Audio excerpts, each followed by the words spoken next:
पाकिस्तान सबसे अमीर देश होगा पूरे दक्षिण एशिया का। इतना ही नहीं, पूरे साउथ एशिया में पाकिस्तान की सेना सबसे ताकतवर होगी, साउथ एशिया पर राज करेगी और बिना पाकिस्तान के पत्ता भी नहीं हिलेगा। इतना ही नहीं, पूरी दुनिया में जितना भी व्यापार होगा उसका 1/4 यानी कि 25% पाकिस्तान से होकर गुजरेगा, जिसकी मदद से पाकिस्तान वर्ल्ड ट्रेड का यानी कि विश्व व्यापार का केंद्र बन जाएगा।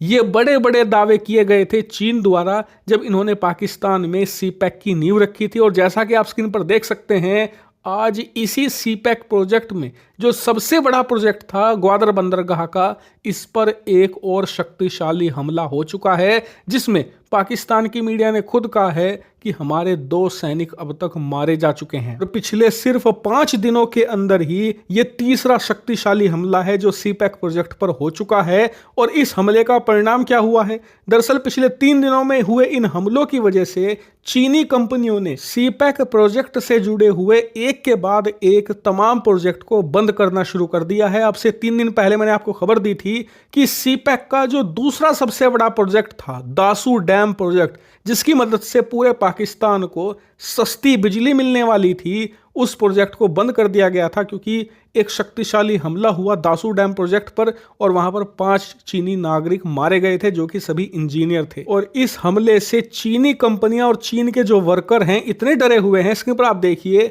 2 और प्रोजेक्ट को बंद कर दिया गया है जो सीपैक से जुड़े हुए थे, जिन पर चीनी नागरिक काम कर रहे थे। इतना ही नहीं, जो वर्कर्स हैं, जो खासकर की चीन के वर्कर हैं जो पाकिस्तान में काम करने आए हैं, खासकर की जो तकनीक के जानकार हैं, वो सभी छोड़ कर भाग रहे हैं। यहां तक कि खबरें आई हैं कि चीनी सरकार कंपनियों को भी समझा रही है, हमने आपको जो कॉन्ट्रैक्ट दिया है उसकी हम वैल्यू बढ़ा देंगे, जिससे कि आपको ज्यादा पैसा मिलेगा पाकिस्तान में काम करने का, साथ ही जो आपके वर्कर हैं इनकी सैलरी भी डबल कर दी जाएगी।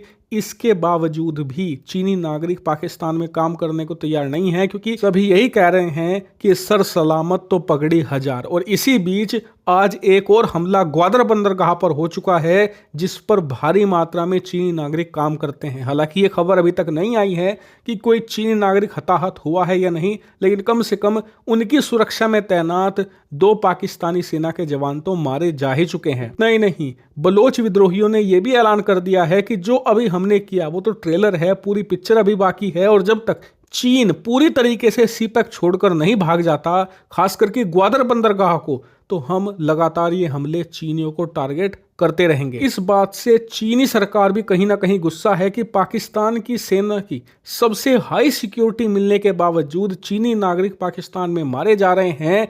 इसीलिए कुछ रिपोर्ट्स आई हैं कि चीनी सरकार अपने देश से जो चीनी सेना के जवान हैं उन्हें पाकिस्तान भेजने पर विचार कर रही है, ताकि पाकिस्तान के अंदर जो चीनी वर्कर्स हैं, चीनी इंजीनियर्स हैं, उनकी सुरक्षा की जा सके। लेकिन इस विचार पर भी आगे बढ़ने से कहीं ना कहीं चीन की सेना कतरा रही है, क्योंकि उनका मानना है कि अभी तक तो सिर्फ हमारे जो आम नागरिक हैं वही मारे जा रहे थे, लेकिन कल को अगर इनकी सुरक्षा में तैनात हमारे चीनी सैनिक भी पाकिस्तान में मारे जाने लगे तो इससे हमारी बड़ी एम्बैरेसमेंट होगी। इसके अलावा चीनी सेना की जो ट्रेनिंग है वो बहुत ही हाई स्टैंडर्ड की नहीं होती। यहाँ तक कि इनके जवान पाकिस्तान, खास करके जो बलूचिस्तान का एरिया है, वहाँ की गर्मी को बर्दाश्त नहीं कर पाएंगे, क्योंकि अक्सर ये वीडियो निकलकर सामने आती है कि जो चीन के जवान हैं वो सेना में जबरदस्ती सरकार द्वारा भर्ती किए जाते हैं और वो लोग ना तो ज्यादा गर्मी बर्दाश्त कर पाते हैं, ना ही ज्यादा ठंड। आपने पिछले 2-3 सालों में ऐसी वायरल वीडियो खूब देखी होगी जिसमें